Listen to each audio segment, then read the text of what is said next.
February 1925. In a room designed to intimidate empires, America's most powerful dynasty gathered to perform an execution. Not with rope or blade, but with ink and parchment. The condemned man was their own blood. The boardroom occupied the entire 23rd floor of a Manhattan fortress built to house the business of being American royalty. Outside, snow fell in thick curtains against windows imported from Belgium, at a cost that could have fed entire tenements. Each flake traced uncertain patterns against the glass before melting into obscurity, much like the man who would soon vanish from the family ledger. Inside, the temperature was precisely controlled, yet the air felt glacial in a way that transcended weather. This was the cold that emanates from marble and mahogany, from leather-bound law books and oil paintings of stern ancestors, from the accumulated weight of 3 generations who had transformed themselves from ferry operators into something approaching American nobility. The mahogany panels climbed the walls like dark, polished cliffs, absorbing rather than reflecting the pale winter light. A grandfather clock in the corner, a Tompion masterpiece acquired from a bankrupt English earl, marked each second with the sound of a judge's gavel. Tick, tick, tick. Time moved differently in rooms like this, where decisions made before lunch could reshape the fortunes of thousands by dinner. The scent of leather mingled with stale cigar smoke, though no one was smoking. The smell had soaked into the wood itself over decades of meetings where men decided the fates of railroads, politicians, and occasionally their own children. At the center of it all stood an enormous table, a slab of carved wood so heavy it seemed less like furniture and more like an altar to American capitalism. Around it, the men of the Vanderbilt dynasty had convened for generations to discuss mergers, legislation, and wars. Today, however, there was only one item on the agenda, and he sat at the far end of the table in a chair deliberately chosen to be slightly lower than the others. Cornelius Vanderbilt IV sat with the rigid posture his tutors had drilled into him since childhood. He was 27 years old, dressed in a 3-piece suit tailored on Savile Row, but now hanging loose on his diminished frame. The past months had cost him weight along with everything else. His hands rested on the chair arms with a stillness that suggested either perfect composure or complete resignation. Those who knew him recognized it as the latter. Opposite him sat his father, General Cornelius Vanderbilt III, a man carved from the same granite as the city's foundations. The elder Vanderbilt possessed the air of someone born rather than bred to command, hard-jawed, decorated, his iron-gray hair framing a face that had learned long ago to withhold approval as a form of control. He wore his customary expression of controlled displeasure, the look of a perpetual disappointment with a world that refused to maintain proper standards. His hands, liver-spotted and adorned with a family signet ring, rested on a leather portfolio containing documents prepared by 3 different law firms to ensure absolute legal precision. Between father and son lay a single piece of parchment, cream-colored and heavy with official seals. The document bore the letterhead of the family's primary law firm, a practice that had served the Vanderbilts since the Commodore's time. The text was dense with legal terminology, but certain phrases stood out with brutal clarity: disinheritance, severance of familial obligation, removal from all trusts and future considerations. The language of exile, dressed in the formal attire of jurisprudence. The irony was so profound it bordered on theatrical.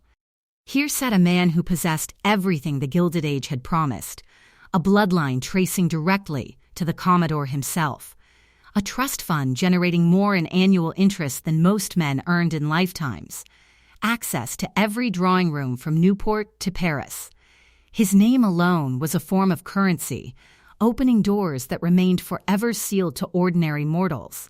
Yet in this moment, all of it was being systematically stripped away, not by revolution or financial collapse, but by the deliberate action of his own family. The general spoke without raising his voice. Men of true power rarely needed to shout. His words carried the weight of finality, each sentence a stone added to a wall being constructed between father and son. The family had been patient, he explained in tones dry as old parchment. They had tolerated the newspaper ventures, the association with journalists and other unsavory types, the progressive politics that embarrassed them at dinner parties. They had even endured the financial losses, the mounting debts, the quiet humiliation of watching their heir squander his inheritance on ventures no gentleman would consider. But there were boundaries that could not be crossed, lines that once transgressed made reconciliation impossible. And Cornelius IV had not merely crossed those lines, he had demolished them entirely and then written about the experience for public consumption. The manuscript sat in a publisher's office at that very moment, 300 pages detailing the inner workings of America's most powerful family, the secrets they had spent fortunes to conceal, the human cost of building and maintaining an empire. He had committed the one unforgivable sin in the religion of old money. He had told the truth, not just any truth, but the most dangerous kind, the truth about his own family. By working for a living, by muddying his hands with printer's ink, he had shattered the illusion that the Vanderbilts existed on a plane above the rest of humanity. To his father, journalism was not a career, but a betrayal of blood, a rejection of the divine right they believed they possessed. A fountain pen was produced, its barrel made of gold and mother of pearl, a gift from some European dignitary decades earlier. The same pen that had signed treaties, ended strikes, approved acquisitions worth millions, would today perform a more intimate surgery, the quiet severing of a son from his birthright and from the greatest fortune the New World had ever produced. The general signed first, his signature as precise and controlled as everything else about him. The scratch of nib against parchment sounded unnaturally loud in the cathedral silence of the room. Cornelius Vanderbilt III. With that name, successors had been chosen, companies created, contracts bound.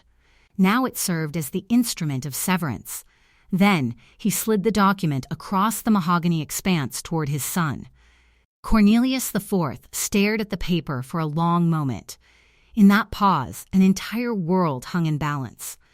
The word disinherited was not stamped in melodramatic red ink, but buried in the dense, impenetrable prose of contract law, hidden in clauses and subclauses designed to strip him of his birthright with surgical precision. He could refuse to sign, mount some legal challenge, beg for forgiveness and promise reformation. Other men might have done any of these things. But he had already made his choice weeks earlier when he delivered the manuscript to his publisher. This meeting was merely the formalization of a rupture that had occurred long before. He took the pen and signed his name with the same decisive flourish his great-grandfather had used when signing contracts that built railroads across a continent. The Commodore had used his signature to create an empire. His great-grandson was using his to walk away from one. The general retrieved the document, placed it carefully back in the leather portfolio, and stood. There was no handshake, no final words of regret or reconciliation. Such gestures would have been unseemly, suggesting an emotional component to what was purely a business decision. He simply walked toward the door, his footsteps muffled by Persian carpets that cost more than most houses. Somewhere in an adjoining office sat a photograph that told a simpler story. In it, a younger version of this same man smiled easily on the deck of a family yacht, the sea behind him, his expression open and unaware of how rapidly admiration could become accusation. That photograph would be removed before day's end, turned face down on a leather desk until someone decided what to do with it. It would not hang alongside the stern-faced ancestors. History, as maintained by the Vanderbilts, was curated. Only the useful achieved immortality.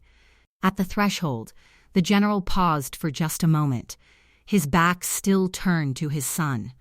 For a heartbeat, it seemed he might say something, might acknowledge that this was not merely a business transaction, but the severing of a bond that supposedly transcended commerce. But the moment passed. The door opened, then closed with the solid finality of a vault ceiling.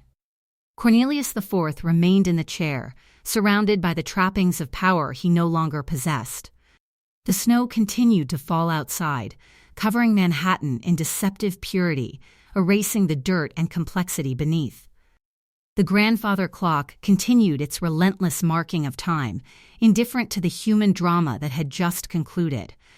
He rose when it was clear there was nothing more to be said. The heavy oak doors of the boardroom were drawn shut with measured force as he departed. The family crest, etched faintly into the frosted glass, flickered for a moment as the light shifted. To passing employees, it was nothing. A door closing, a meeting ended. To him, it was a verdict rendered in the currency of silence and ink. The true cruelty of this moment lay in an exquisite irony. The punishment was intended to erase his influence, to smother his voice, to ensure his version of events was dismissed as the bitter testimony of a disgruntled outcast. But history seldom obeys the intentions of the powerful. They had built a fortress to keep the world out, never suspecting that the true danger was already inside the walls. The very act of severing him would, in time, make his story impossible to ignore. But to understand how the golden heir of America's greatest fortune became its most despised traitor, we must journey back to the beginning, to the gilded cage that shaped him, and the terrible price his family paid to keep their secrets buried in silk. To be born Cornelius Vanderbilt IV in 1898 was to inherit not just wealth, but a mythology. The Vanderbilts were not merely rich. They were America's uncrowned royalty, and royalty, as he would learn, is not a gift but a magnificent prison. The fortress that would eventually confine him had been constructed over decades by men who understood that true power required more than money. It demanded the systematic architecture of invincibility.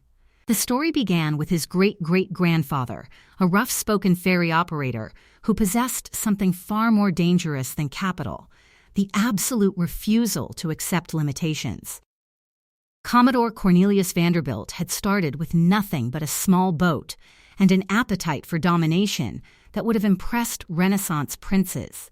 From the choppy waters of New York Harbor, he built an empire that spanned continents, transforming himself from a Staten Island boatman into the richest man in America. By the time of the Commodore's death in 1877, his personal fortune exceeded $100 million.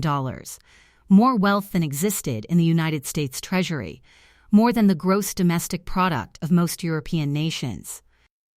He had not merely succeeded in business, he had bent an entire economy to his will through strategic brilliance and an absolute refusal to acknowledge mercy as a component of commerce. But the Commodore's true genius was not in accumulating wealth. Any sufficiently ruthless man with timing and luck could achieve fortune.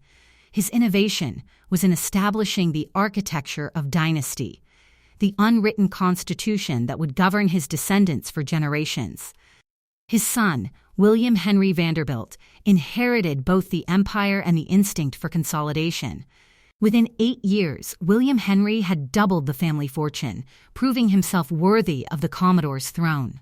But he perfected something his father had only begun: the fortress of silence that would surround the family's private lives like a second skin.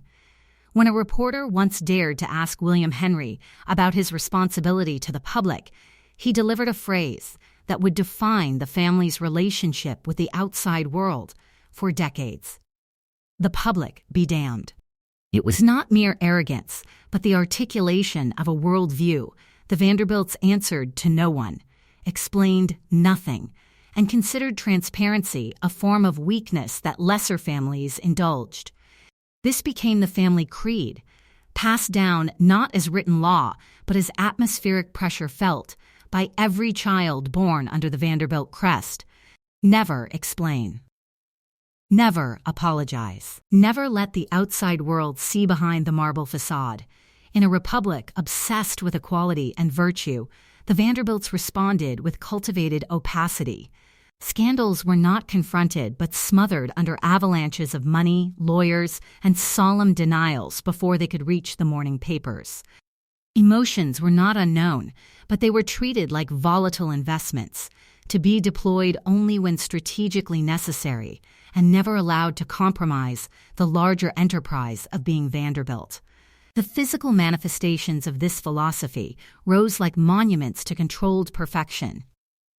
The breakers in Newport stood as a summer cottage that mocked the very concept of modesty. 70 rooms of Italian marble and African mahogany, ceilings leafed in gold, a music room designed to accommodate full orchestras for private entertainment. Biltmore Estate in North Carolina sprawled across 175,000 acres, its chateau containing 250 rooms, an indoor pool, a bowling alley, and forests that stretched beyond the horizon. The Fifth Avenue mansions formed a corridor of limestone excess, each one attempting to outdo its neighbors in declarations of permanence and power.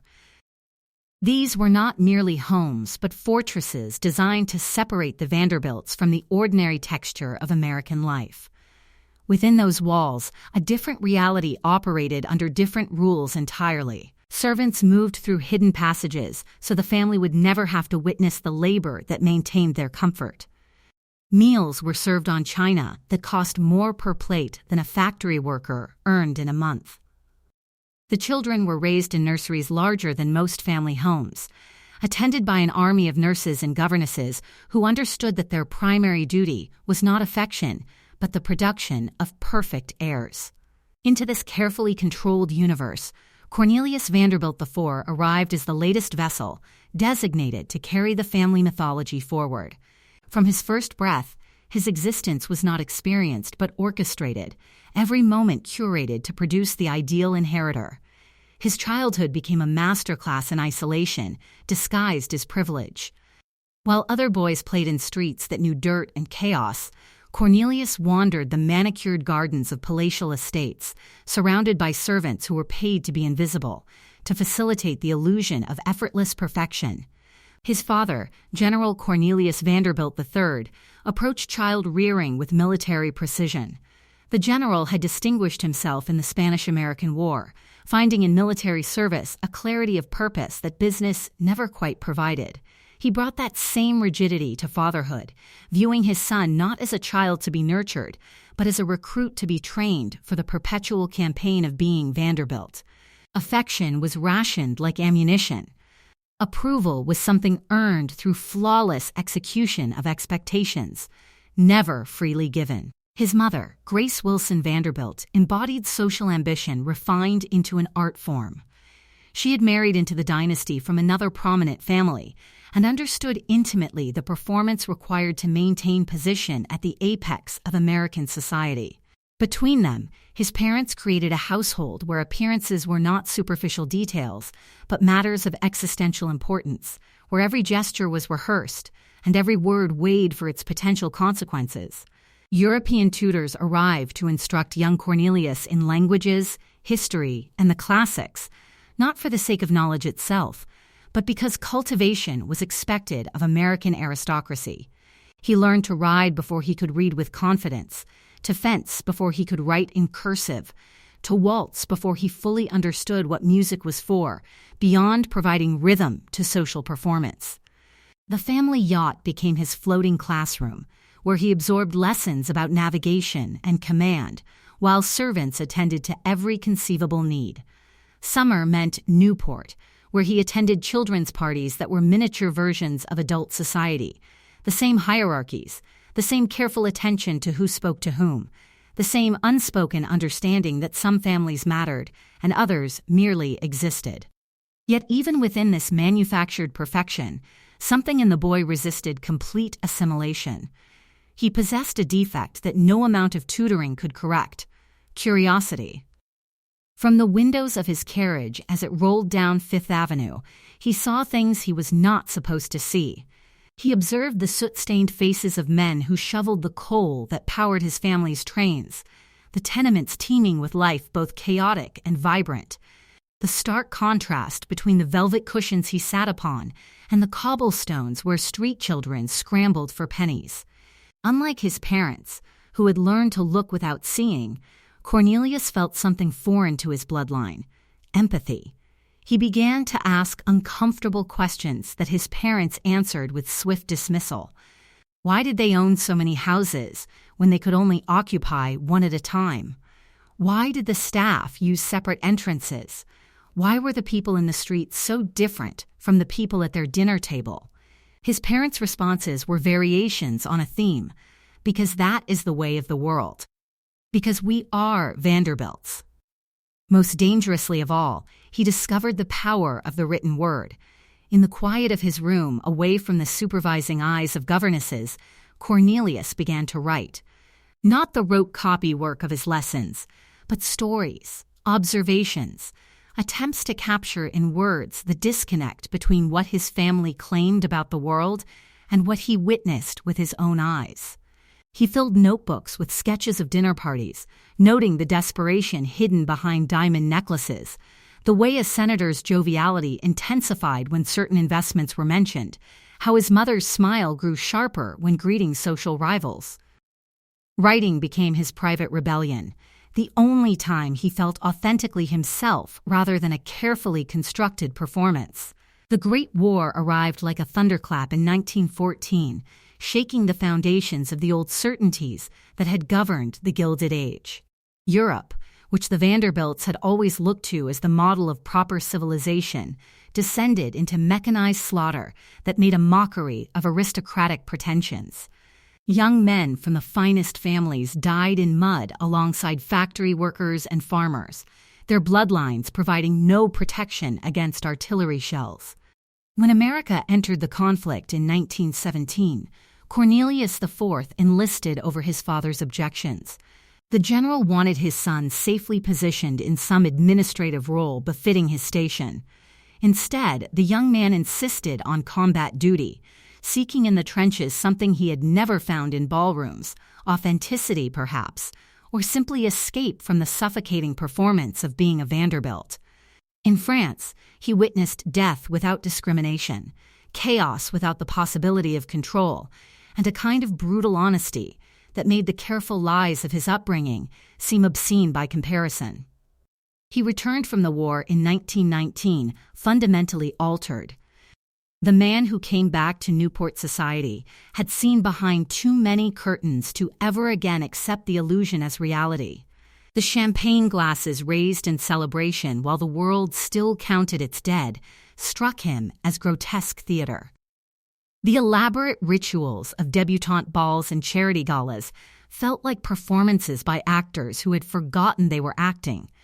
Most troubling of all, he could no longer ignore the central truth his family had spent generations obscuring: that their wealth, their position, their entire carefully constructed world rested on foundations built from the labor and sacrifice of people whose names would never be remembered. The disconnect between the world he had witnessed, scarred by mechanized horror, transformed by the collapse of old certainties, and the fossilized perfection of his parents' drawing rooms, became unbearable.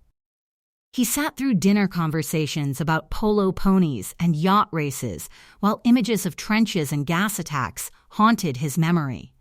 The fortress of silence that had protected his family for generations now felt like a mausoleum, beautiful and suffocating in equal measure. By 1920, the transformation of Cornelius Vanderbilt IV appeared complete on the surface. He possessed everything a man could desire: a trust fund generating more money than he could spend in several lifetimes, a mansion staffed by servants who anticipated his every need, a beautiful wife from another powerful family whose bloodline was as impeccable as his own. He had the Vanderbilt name, which opened every door in America and most doors in Europe. The dynasty had seemingly produced another perfect specimen to carry the torch forward into the new century. But beneath the starched shirt and perfect manners, the boy who had stared out carriage windows was still there, and he was suffocating. The carefully orchestrated world of his childhood now felt like an elaborate lie, maintained at enormous cost and increasing difficulty. The war had shown him that the elaborate hierarchies everyone had agreed to respect were perhaps nothing more than collective delusion, beautiful and fragile as spun glass. By 1920, Cornelius IV possessed everything a man could desire: a trust fund, a mansion, a beautiful wife from another powerful family. But he also harbored something his ancestors would have considered a fatal flaw: a conscience, and the dangerous desire to use it. In 1920, Cornelius Vanderbilt IV committed his first act of treason against his bloodline. He became a working journalist, a profession his family considered only slightly more respectable than grave robbery. The decision did not arrive as sudden revelation, but as slow erosion, the way a river carves through stone over centuries until the landscape itself transforms. To the Vanderbilts, journalism was not merely an unsuitable profession, it was a form of class betrayal, a deliberate descent from the pedestal of aristocracy into the muck of common commerce. For a Vanderbilt to read a newspaper was a necessity of business. For a Vanderbilt to write for one was an abomination against the very architecture of dynasty. The Great War had served as the catalyst for this philosophical rupture. When Cornelius enlisted in 1917, defying his father's preference for a safe ceremonial commission, he traded the manicured lawns of Newport for the apocalyptic mud of France. The war was a brutal equalizer that made a mockery of every social hierarchy his family had spent generations constructing. Artillery shells did not pause to check pedigrees before detonating. Mustard gas showed no deference to trust funds. In the trenches, the elaborate social architecture that governed Fifth Avenue dissolved into a binary reality of the living and the dead. For the first time in his privileged existence, Cornelius was not a prince of industry, but simply a man, cold, frightened, and entirely dependent on soldiers who had been coal miners, farmers, and factory workers before the world caught fire. He witnessed a kind of raw, unfiltered humanity that had been surgically removed from his upbringing. The mechanized horror of modern warfare stripped away every romantic notion about conflict, revealing it as the industrial processing of human bodies into fertilizer for European fields. He sat in dugouts listening to the screams of men caught in barbed wire, witnessed what gas attacks did to lungs and eyes, learned that courage and cowardice looked remarkably similar when faced with weapons designed to make heroism obsolete. In that mechanized hell, he found something that had been absent from every drawing room of his youth: authenticity. Fear was not disguised as etiquette. Desperation was not hidden beneath white tie and tails. Men cried, cursed, panicked, and confessed in ways his family would have considered unforgivable breaches of decorum. The polite fictions of his childhood, that the wealthy were inherently more virtuous, more capable, more deserving of survival, were exposed as hollow lies in the face of indiscriminate slaughter. When he returned to America in 1919, the contrast felt hallucinogenic. Newport society lay waiting with open arms and closed minds, eager to resume the performance as if the world had not been rearranged. The same families gathered for the same parties, raised the same champagne glasses in the same ballrooms, performed the same elaborate rituals of precedence and exclusion. The war was acknowledged only in the most abstract terms, a tragedy, certainly, but one that had occurred elsewhere to other people and was now mercifully concluded. The peacock parade of wealth and leisure struck him as grotesque theater. He found himself at garden parties surrounded by women in gowns that cost more than a soldier's annual salary, listening to conversations about yacht races while his mind replayed images of men dying for lack of clean water.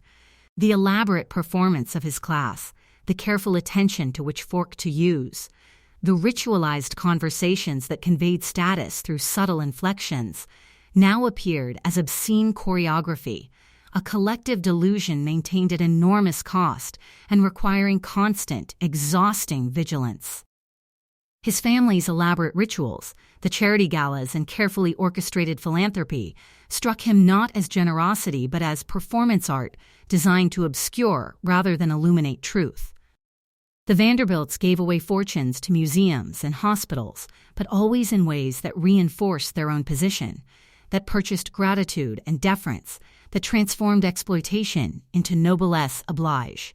He had seen behind the curtain of power and found it hollow, elaborate machinery designed to perpetuate itself, justified by mythologies that collapsed under even modest scrutiny. The rupture came quietly, almost invisibly. One morning, instead of taking his predetermined place on corporate boards, Cornelius walked into the chaotic, smoke-filled offices of a Manhattan newsroom. Where his family offices were built like temples with soaring ceilings and echoing marble, this place was cramped, chaotic, and humming with authentic life. Here, no one pretended that appearances told the whole story. Men argued loudly about facts, about angles, about what the public deserved to know. Their loyalty was not to decorum, but to information. To his parents, this step was incomprehensible vulgarity. The very idea that a Vanderbilt would voluntarily place himself among reporters, those professional meddlers who rummaged through private lives and sold what they found to the masses, bordered on the obscene. His father, General Cornelius Vanderbilt III, treated the news not as a career choice, but as an insult to the bloodline. The general could not comprehend why his son would choose to stand in the same professional class as men who might one day write about the Vanderbilts themselves. But for Cornelius, the newsroom offered something radically different from the suffocating perfection of his upbringing: the possibility of pulling apart the narratives that protected the comfortable and exposing the machinery beneath. The work demanded curiosity rather than compliance, skepticism rather than obedience. The ink that stained his hands became a badge of honor, visible proof that he was engaged in actual labor rather than the abstract manipulation of capital that his family practiced. He threw himself into journalism with the zeal of a convert, covering fires, labor strikes, and political corruption, stories that required him to venture into neighborhoods his family's carriages had always avoided. For the first time in his life, his name opened doors, while simultaneously requiring him to prove he deserved to walk through them. The constraints of this world exhilarated him. Deadlines were tyrants, but honest ones. When his writing was poor, he was told so directly. When it was good, it ran. At family gatherings, the atmosphere thickened with unease. His parents watched this transformation with mounting horror, treating him with the careful distance one might maintain around someone diagnosed with a contagious disease. The general's response was swift and absolute, an ultimatum delivered with military precision: abandon this newspaper nonsense and return to his proper place, or face consequences that would extend far beyond stern lectures. Cornelius IV's response was not capitulation but escalation. If working for established newspapers was unacceptable, he would found his own publications. Using portions of his trust fund, he launched a series of tabloids and magazines that specialized in exactly the kind of sensational, muck-racking journalism that made respectable society uncomfortable. He wrote under his own name, the forbidden Vanderbilt surname appearing in bylines above stories that exposed corruption, hypocrisy, and the mechanisms by which the powerful maintained their position. This was not mere youthful defiance, but a philosophical break that cut to the core of everything his family represented. He was attempting to atone for the original sin of his birth, the fact that his comfort, his education, his every advantage had been purchased with the exploitation of people whose names he would never know. Journalism offered a form of redemption, a way to use the privilege of his position to illuminate rather than obscure truth. The more resistance he encountered from his family, the more convinced he became that he was engaged in necessary work. He was developing, without fully realizing it, an addiction not to notoriety but to exposure, to the satisfaction of peeling back the layer of respectable narrative and revealing the self-interest, the cowardice, and sometimes the cruelty beneath. Each story he pursued, each scandal he helped uncover, chipped away at the unspoken agreement that families like his would be left largely unexamined so long as they preserved the appearance of benevolent grandeur.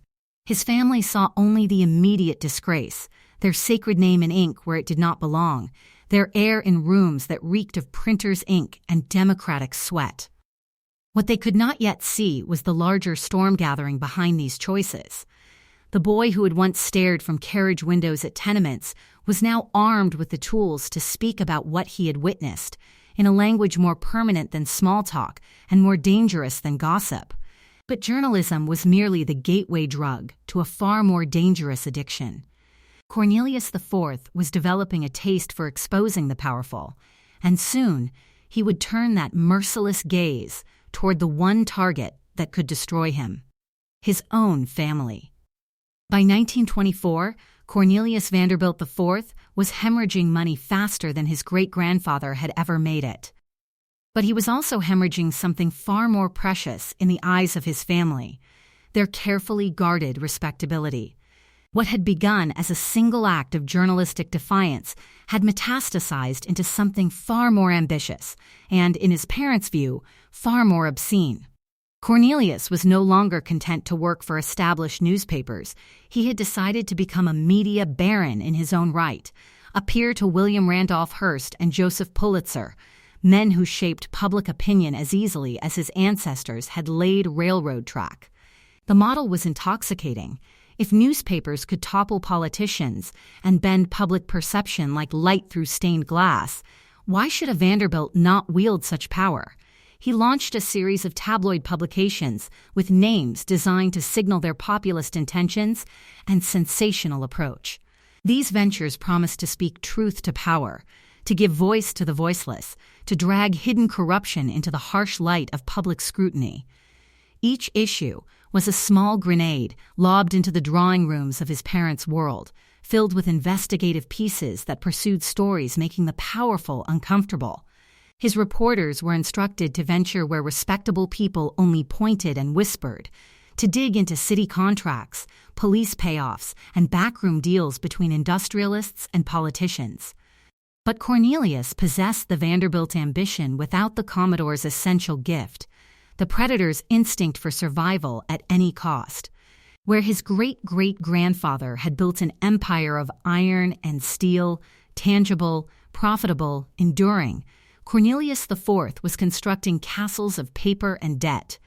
The old man had understood that empires were not built on principles, but on the systematic exploitation of advantage, on knowing when to crush competitors and when to absorb them.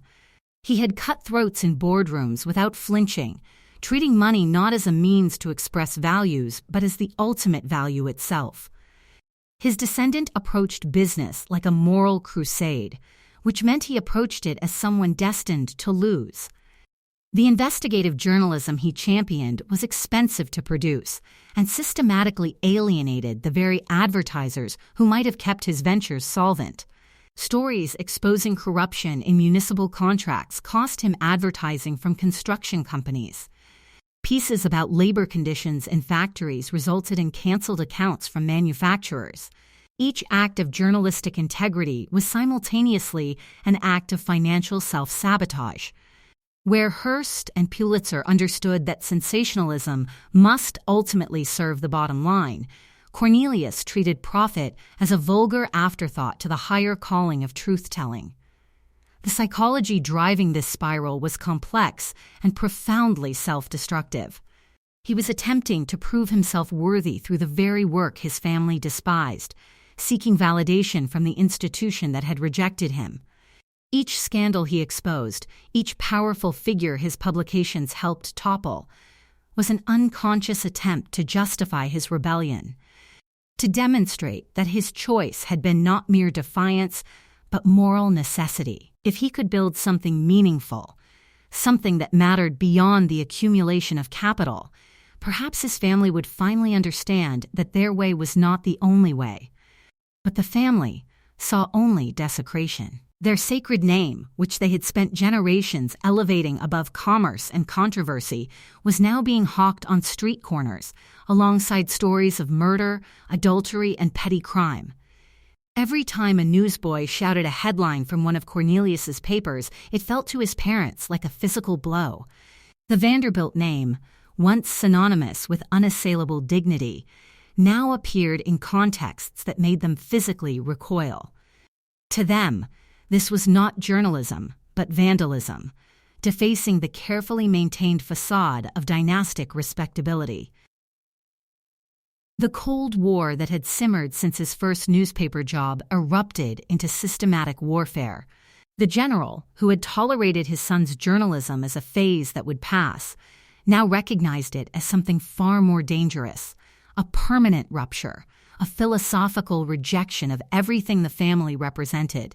His response was calculated to bring the prodigal son to heal through the only language the Vanderbilts truly spoke: the withdrawal of financial oxygen. Trust fund disbursements began to slow, then freeze entirely. The vast reservoirs of credit that had always been available to Cornelius suddenly evaporated. Bankers who had once bowed and scraped now refused his calls, their voices chilly with the polite rejection of men acting on orders from higher powers. The mechanisms that had allowed him to fund his ventures became labyrinths of legal complexity, requiring approvals that never quite materialized. Family lawyers discovered procedural obstacles, missing signatures, clauses that required unanimous family consent for large withdrawals. The financial strangulation was accompanied by social ostracism that operated with the smooth efficiency of a well-maintained railroad. No single person needed to be cruel. The system itself simply stopped recognizing his existence. Invitations to Newport gatherings ceased arriving. His wife, who had married into the Vanderbilt mythology and found herself instead shackled to its most notorious rebel, began appearing at functions alone, her explanations for his absence growing thinner with each event. Friends from his youth retreated with the practiced ease of those trained in self-preservation above loyalty, their lives suddenly too full to accommodate a man who had chosen to live among ink and accusations. Cornelius found himself in a position that was terrifyingly novel. He was a Vanderbilt who could not pay his bills. Creditors circled like sharks sensing blood in the water. Lawsuits accumulated on his desk, demands for payment from paper suppliers, landlords, printers, and former employees. The humiliation was absolute. He was forced to borrow from friends, then from acquaintances, and finally from strangers who looked at him with a mixture of pity and predatory interest. The mounting debt notices piled up like accusations. Legal documents from creditors threatened to evict his newspaper offices. Printers demanded payment for past work before they would produce future issues. The contrast between his circumstances and those of his family became a daily torment. He worked in cramped offices that smelled of ink and desperation, while his parents resided in palaces maintained by armies of servants.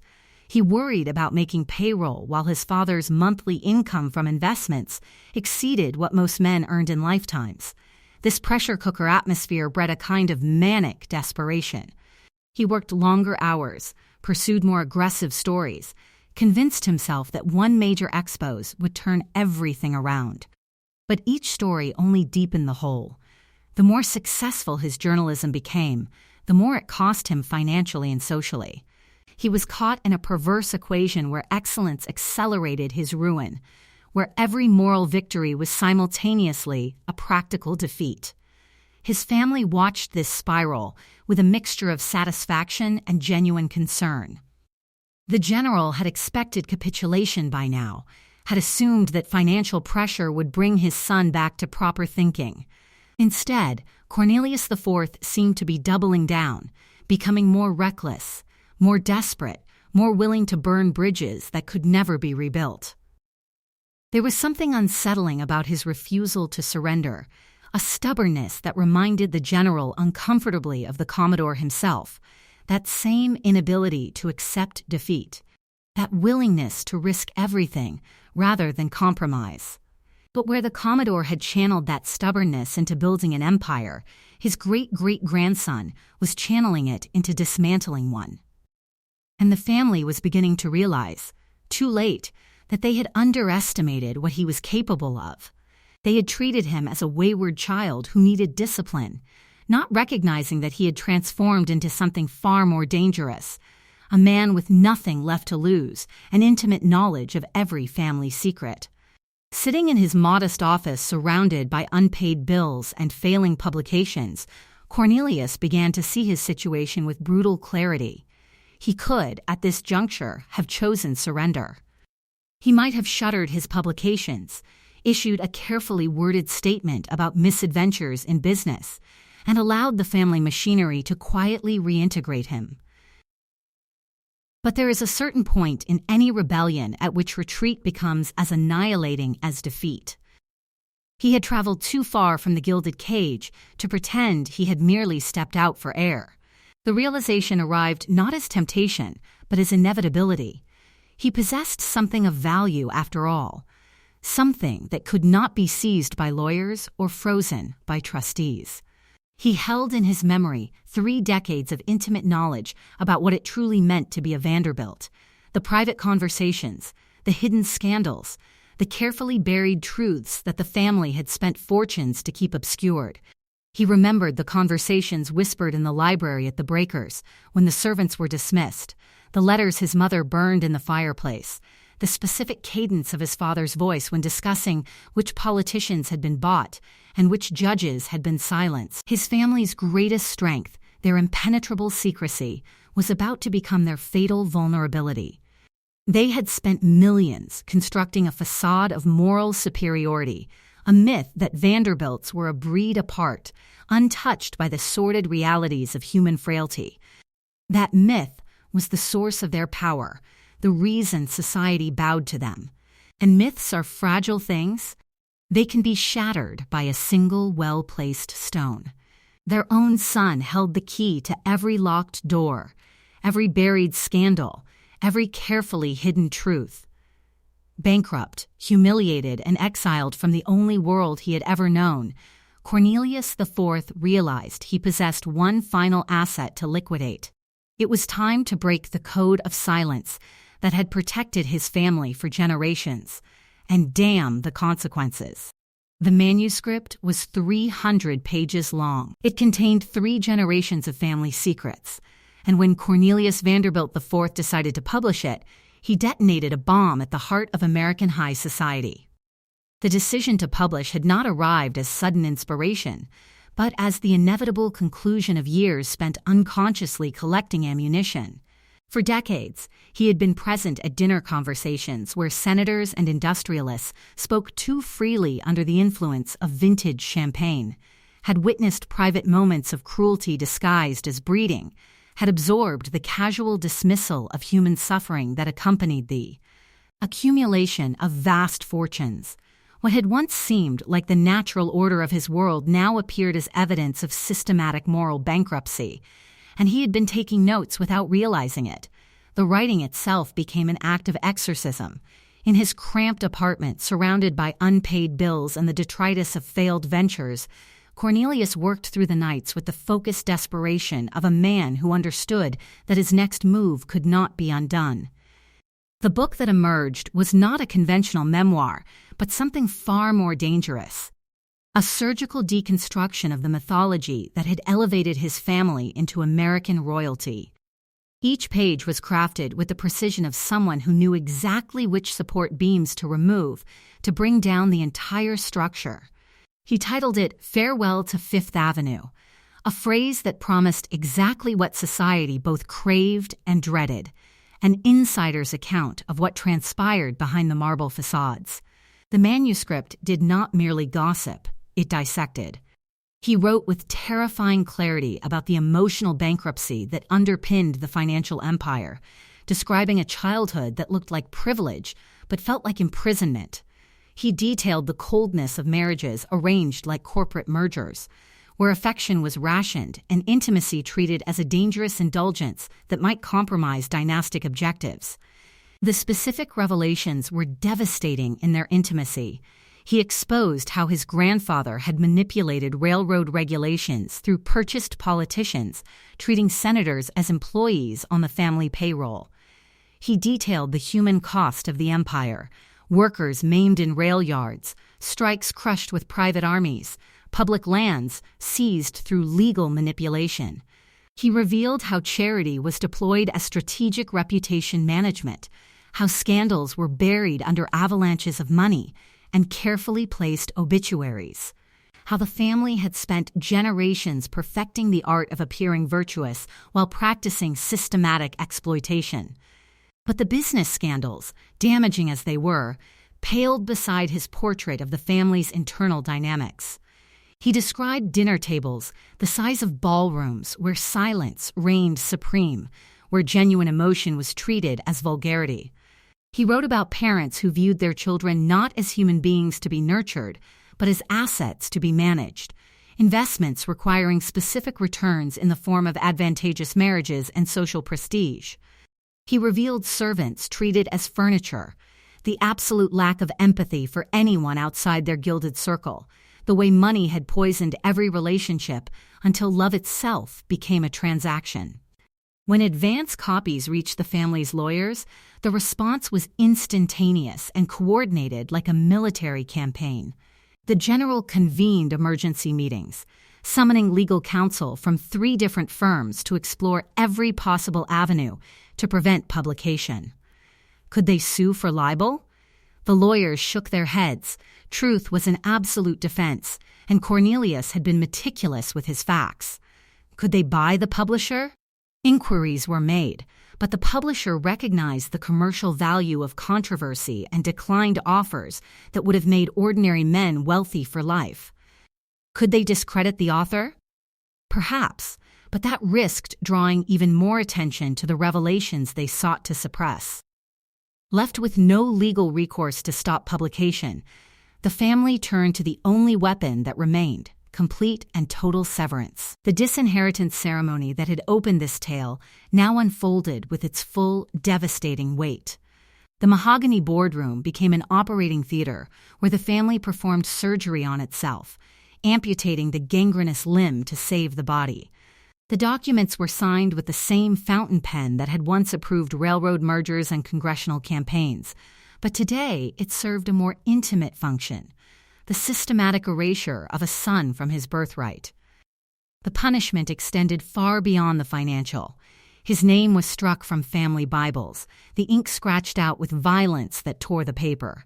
Photographs were removed from mantelpieces and drawing rooms in every Vanderbilt residence, relegated to storage, then to increasingly remote locations until even servants could not easily reach them. The family tree, as maintained in official records, was quietly amended to show his father's line ending without issue, as if Cornelius IV had never drawn breath. Conversations adjusted themselves with chilling efficiency. Where he had once been our Cornelius, he became the boy, then that one, and finally nothing at all. But if the family could erase him from their own archives, they could not erase him from the public consciousness. When Farewell to Fifth Avenue was finally released, it moved across the country with the unstoppable momentum of scandal. Newspaper headlines reduced its complexity to explosive simplicities. Vanderbilt Heir tells all. Americans who had spent decades gazing up at their unofficial aristocracy from sidewalks and modest porches devoured every page with savage satisfaction. The irony was so perfect, it seemed scripted by a playwright with a taste for the perverse.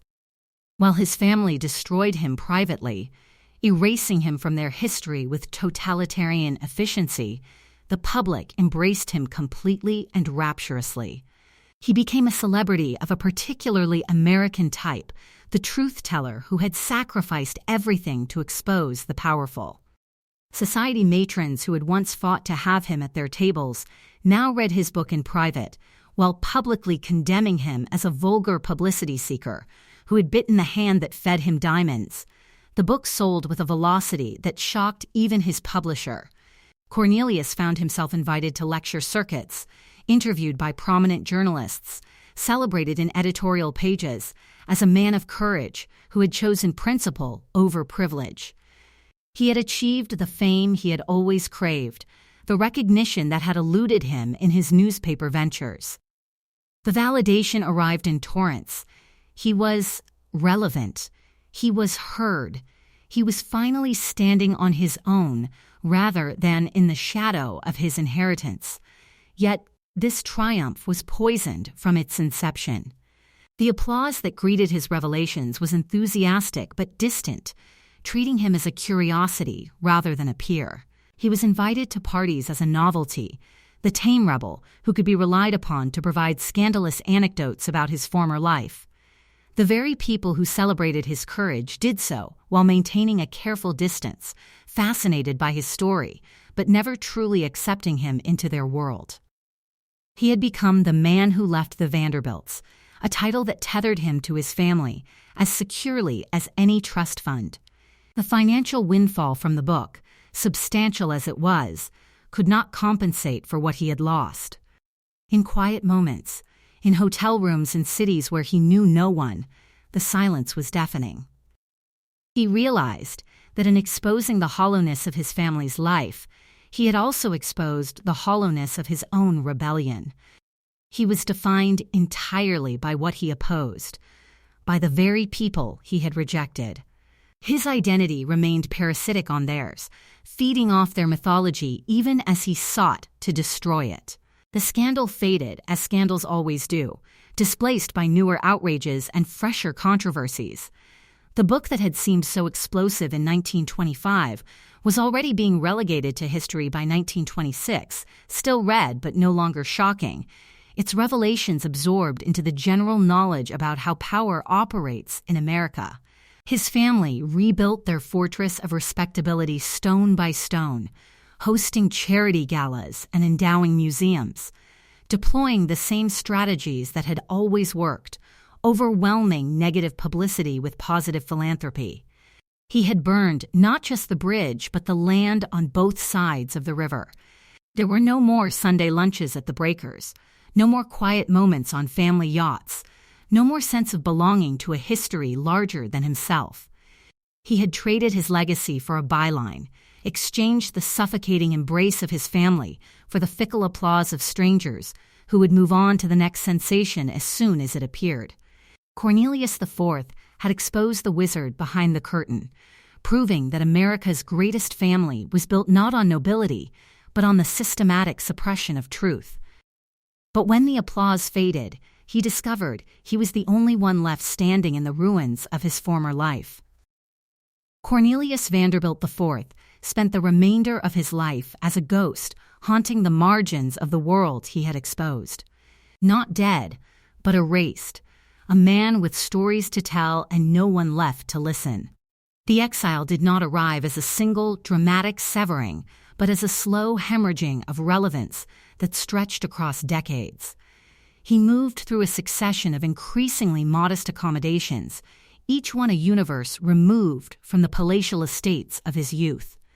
Where servants had once drawn silk curtains in rooms larger than most family homes, he now made his own coffee in cramped kitchenettes that barely allowed space to turn around. The marble floors of his childhood gave way to creaking wood planks, the liveried footmen replaced by thin-walled neighbors whose radios provided the only soundtrack to his diminished existence. His typewriter became his most faithful companion, accepting his keystrokes without judgment or expectation of payment. The machine served as his last loyal servant, receiving words that no one had requested and fewer publishers wanted with each passing year. He continued to write, because writing was the only authentic language he had ever mastered, pouring out articles, memoir fragments, and reflections on war and peace that appeared in publications of steadily diminishing prestige. The checks grew thinner, the assignments less significant, the trajectory unmistakable, from sensation to curiosity to footnote. Outside his windows, the Gilded Age was dying not through revolution, but through entropy. The great mansions that had once formed an unbroken wall of limestone arrogance along Fifth Avenue fell one by one to wrecking balls and tax collectors. The Cornelius Vanderbilt II mansion, a toe that had cost $3 million to construct, was demolished in 1927 to make way for a department store. The symbolism was almost theatrical: American royalty displaced by American commerce, aristocracy giving way to democracy's appetite for retail space. Marble staircases that had hosted generations of silk gowns were reduced to dust in hours, their carved fragments sold piecemeal to antique dealers who had no idea whose portraits had once presided over those drawing rooms. Tax collectors proved more efficient than pitchforks in dismantling dynastic wealth.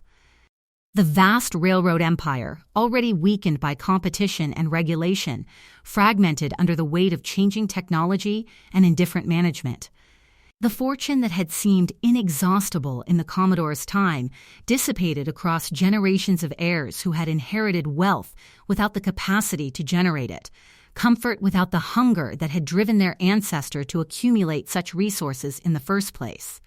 From his exile, Cornelius watched this dissolution with feelings too complex for simple vindication.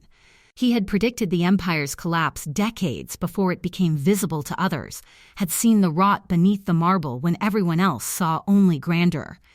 Yet vindication without acknowledgement proved a hollow prize. No letters arrived from his former world confessing that perhaps he had understood something they had missed. The family continued to pretend he did not exist even as their world crumbled in ways he had foreseen. His search for human connection became its own form of tragedy. He married 7 times, each union beginning as an attempt to find the unconditional acceptance his childhood had denied him.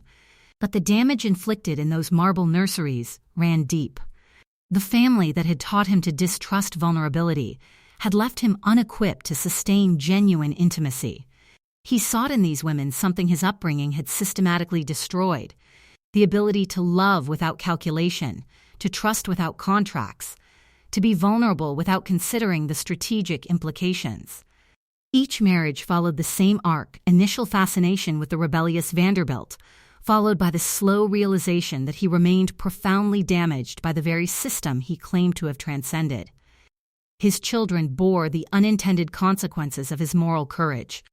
Also disinherited, they grew up watching their cousins attend exclusive schools while they navigated public education, seeing distant relatives commission wardrobes from Parisian couturiers while they shopped in department stores.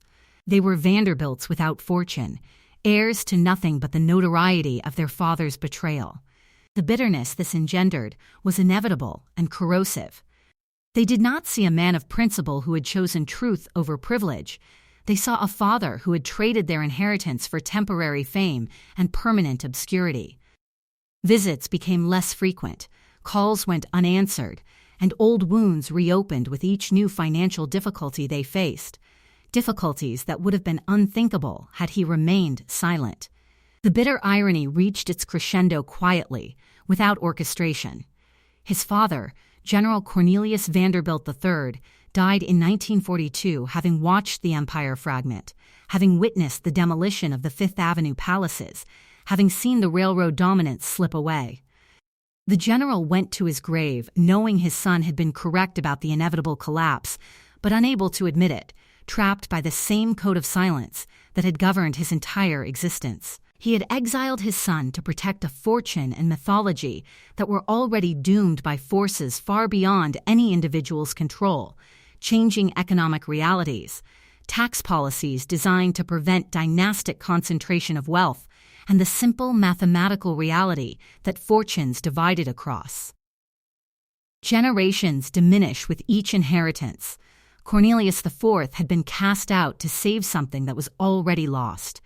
The family reunion that had once required a ballroom could now fit comfortably in a hotel conference room, and the attendees were no longer captains of industry, but simply people with a famous surname and dwindling trust funds.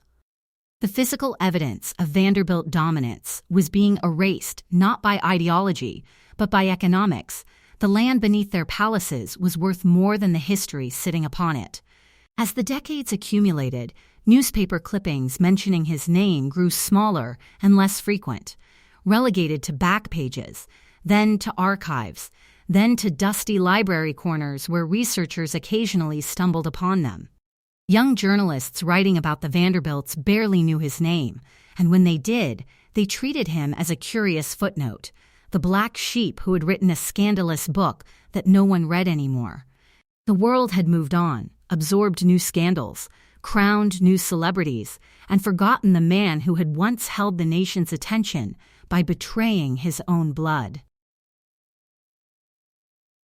When Cornelius Vanderbilt IV died in 1974 at the age of 76, his obituary was brief and appeared in only a handful of newspapers. The world had changed beyond recognition. Vietnam was winding down, Nixon was resigning, and the Gilded Age felt as distant as the Roman Empire. The notice mentioned his lineage, his military service, his multiple marriages, and his early notoriety as an author. There was no mention of Farewell to Fifth Avenue, the book that had once scandalized a nation, no reference to the family rupture that had defined his existence, no acknowledgement that he had been right about nearly everything he had written. He passed away as he had lived his final decades, alone in a modest apartment, surrounded by books and papers, his typewriter silent on a desk cluttered with half-finished manuscripts. There were no servants to close his eyes, no family gathered at his bedside, no dynasty to mourn his passing. His children attended the funeral out of obligation rather than affection, their faces set in expressions that revealed nothing. They buried him quickly and without ceremony, eager to return to lives they had built far from his shadow. The weight he carried to his grave was the burden of being right too early, of seeing clearly when clarity was unwelcome, of speaking truth when silence would have been rewarded with comfort and belonging. He had chosen authenticity over dynasty and discovered that authenticity, while noble in theory, was cold comfort in practice. He had exposed the machinery of power and found himself crushed by it anyway, not through direct confrontation, but through the more insidious method of simply being forgotten. But death, as Cornelius IV had learned in the trenches of France, is not the end of every story. Sometimes it is merely the moment when the truth finally catches up to those who tried to bury it. Today, the Vanderbilt name survives primarily as a tourist attraction. But Cornelius Vanderbilt IV's words endure as something far more dangerous to the powerful historical truth.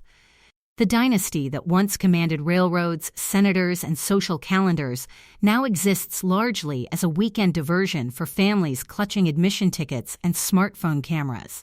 The Breakers in Newport, once a guarded sanctuary where America's unofficial royalty held court, welcomes visitors from 10 to 5, closed only on major holidays.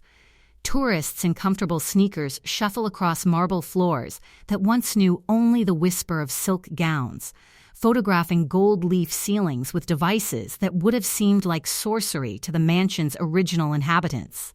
They post images to social media with captions that reduce 3 generations of dynastic ambition to hashtags about luxury goals, entirely unaware that the most interesting Vanderbilt never lived there as an adult. Biltmore Estate has been transformed into a profitable wedding venue, its 250 rooms hosting celebrations for people the original inhabitants would never have acknowledged socially. The Fifth Avenue mansions, those limestone fortresses designed to intimidate an entire city, were long ago pulverized into dust to make way for department stores and office towers. The railroad empire that generated the fortune has been absorbed into larger corporations, fragmented beyond recognition until the Vanderbilt name appears nowhere on modern rail networks. The very infrastructure of their dominance has been erased as completely as if it had never existed. Yet in university libraries and historical archives, a different kind of monument endures. Farewell to Fifth Avenue sits quietly on scholarly shelves, its spine perhaps faded, but its contents as explosive as the day they were written. What was once condemned as the bitter testimony of a disgruntled heir is now recognized as invaluable primary source material, the definitive insider's account of how American aristocracy actually functioned behind its carefully maintained facade. Historians studying the Gilded Age do not consult the sanitized correspondence of his parents or the official family histories. They turn to the words of the outcast son, because he was the only one who possessed the courage to break the code of silence. Researchers poring over his prose find details that illuminate the machinery of dynastic power with surgical precision. His descriptions of how legislation was purchased, how scandals were buried, how public image was manufactured and maintained. These revelations that once seemed like family betrayal now serve as documentary evidence of systematic corruption. Every scholar who studies the era encounters his testimony. Every biography of the Vanderbilts must reckon with his account. Every discussion of dynastic wealth and its psychological costs references his observations. He has become, despite his family's best efforts to erase him, the indispensable witness to his own generation. This reveals a profound truth about the nature of legacy that his ancestors never grasped. The Commodore built an empire designed to last forever, constructed on foundations of iron and capital that seemed as permanent as geology. He accumulated wealth with the systematic thoroughness of someone who believed that money, properly deployed, could purchase immortality for his bloodline. The mansions were fortresses against time, the trust funds were bulwarks against entropy, the carefully arranged marriages were strategic alliances meant to compound advantage across centuries. But empires are temporary constructs, vulnerable to economic shifts, political changes, and the simple mathematics of inheritance divided across generations. They require constant maintenance, defense, and reinvestment. Stories, however, possess a different kind of immortality. Once a truth is released into the world, it becomes impossible to recall, impossible to bankrupt, impossible to demolish. Cornelius IV understood something his family never grasped, that silence is not a form of preservation, but a form of decay. By refusing to speak, his relatives ensured that their version of history would die with them. By speaking, even at the cost of everything he owned, he ensured that his perspective would survive. His act of so-called treason was actually an act of supreme historical preservation. Without his betrayal, the inner workings of America's unofficial aristocracy would have died with their creators, buried beneath layers of carefully crafted mythology. The Vanderbilts would have been remembered as they wished, as benevolent builders of America, philanthropists whose generosity enriched the nation. The human cost of their empire, the emotional bankruptcy of their private lives, the systematic exploitation that funded their palaces, all of this would have been lost to sanitized official histories. Instead, his family's punishment became his gift to posterity. The disinheritance that was intended to silence him instead liberated him completely. Once he had lost the fortune, the social position, and the family approval, he possessed something terrifyingly powerful: the freedom to speak without fear of losing what he had already sacrificed. A man with everything to lose remains controllable through the threat of deprivation. A man who has already lost everything possesses a dangerous liberty that no amount of marble can contain. The final irony is perfect and complete in its symmetry. The Vanderbilt who was cast out for telling the truth is now the only one whose inner life we can truly access, whose humanity transcends the two-dimensional figures captured in oil paintings. His father, the general, left no memoir. His mother's correspondence, if it survived, gathers dust in archives rarely consulted. His siblings lived lives of diminishing privilege that left no lasting impression beyond their association with a fading name. But Cornelius IV's testimony endures, studied and quoted, his observations about wealth and power still relevant in an age that has produced new dynasties with the same fundamental pathologies he diagnosed. He lost everything his family valued: money, position, respectability, the security of belonging to a dynasty that seemed permanent. He died alone and largely forgotten, his children estranged. His multiple marriages testament to his inability to sustain the human connections his upbringing had taught him to distrust. By every metric his family recognized, his life was a catastrophic failure. Yet he gained the only thing they truly feared: immortality through honesty. Not the false immortality of marble monuments and endowed institutions, but the genuine immortality of having contributed something true and necessary to the historical record. In some archive drawer, the disinheritance document still exists, the ink of his signature browned but legible after all these years. That signature, written with the same decisive flourish his great-grandfather used when building an empire, represents a different kind of power. The power of refusal, the courage to choose authenticity over inheritance, the willingness to sacrifice everything comfortable for something true. The paper asserted that he was no longer a Vanderbilt in any meaningful sense, yet it failed in its deepest intention. His expulsion from the dynasty did not erase him from their story, it cemented him as its most memorable narrator. The tourists who wander through preserved Vanderbilt mansions today marvel at the ceilings and imported marble, but they leave with only a sense of the scale of wealth. Those who read his words leave with something far more valuable, an understanding of the human cost, the recognition that behind every fortune lies a story more complex and tragic than the myths suggest. He transformed his family from remote icons into flawed mortals, granting them a humanity they had never claimed for themselves. Cornelius Vanderbilt IV died as he had chosen to live his final decades, without fortune, without family, without the name that had once opened every door in America. But he possessed something his ancestors never could, the knowledge that his truth would outlive their lies.